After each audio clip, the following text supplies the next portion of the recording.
সম্মানিত উপস্থিতি, আজকে এমন একটি দিন যে দিনে আমরা যারা এখানে উপস্থিত আছি, বিশেষ করে বাংলাদেশের জাতীয়তাবাদী দলের লক্ষ লক্ষ কোটি কোটি প্রাণ সকলের জন্য আজকে একটা বেদনার দিন। এই দিনে আমাদের নেতা আমাদের মাহবুব,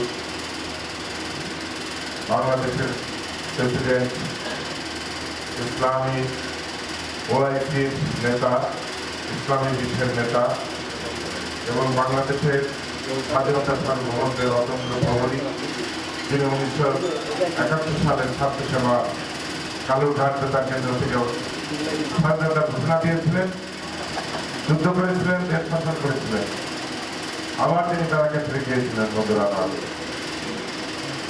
আবার 1975 সালের 7 নভেম্বর এক বিপ্লবের মধ্য দিয়ে তিনি বাংলাদেশের হাল ধরেছেন।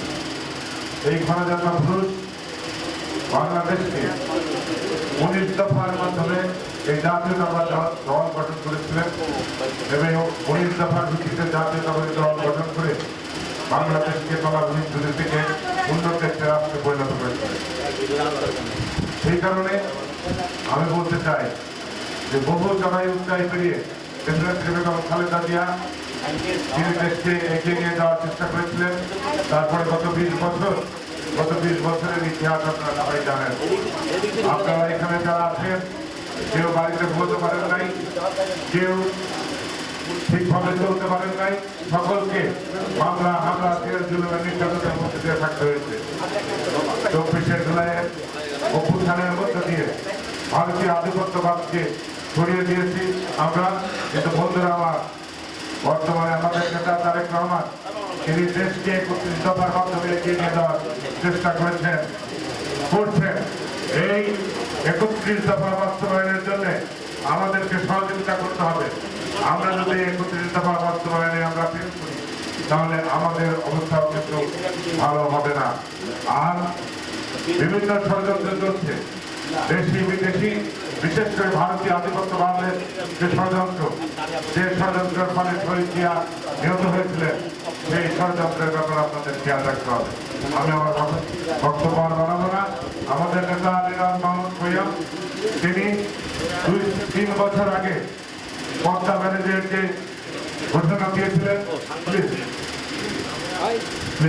পদ্মা ব্যারেজের যে ঘোষণা দিয়েছিলেন, সেই পদ্মা ব্যারেজের আন্দোলন করেছিলেন। অনেকেই বলেছিলেন এটা অবাস্তব, কিন্তু এটা তিনি বাস্তবের মঞ্চ করে 31 দফার ভিতরে আলিরাজ মাহমুদ খৈয়াম তারেক রহমান সাহেবকে দিয়ে এটা করিয়েছিলেন এবং এই পদ্মা ব্যারেজ তিনি পাস করিয়েছেন। এটা হচ্ছে আলিরাজ মাহমুদ খৈয়ামের ভিশনারি যে চিন্তার প্রতিফলন করতে আমার। সেজন্য আমরা বলতে চাই যে আমাদেরকে সজাগ থাকতে হবে এবং আলিরাজ মাহমুদ খৈয়ামকে কাজ করতে দিতে হবে, তারেক রহমানকে কাজ করতে দিতে হবে। আমাদেরকে নিজেদের স্বার্থর কথা চিন্তা না করে আমাদের দেশের চিন্তা করতে হবে সবার আগে বাংলাদেশ। এই কথা বলে আমি শহীদ জিয়া আত্মার মাগফিরাত কামনা করছি। দেশনেত্রী বেগম খালেদা জিয়া অমর হোক, আরাফাত রহমান অমর হোক, তারেক রহমান জিন্দাবাদ, আলিরাজ মাহমুদ খৈয়াম জিন্দাবাদ। সকলকে ধন্যবাদ।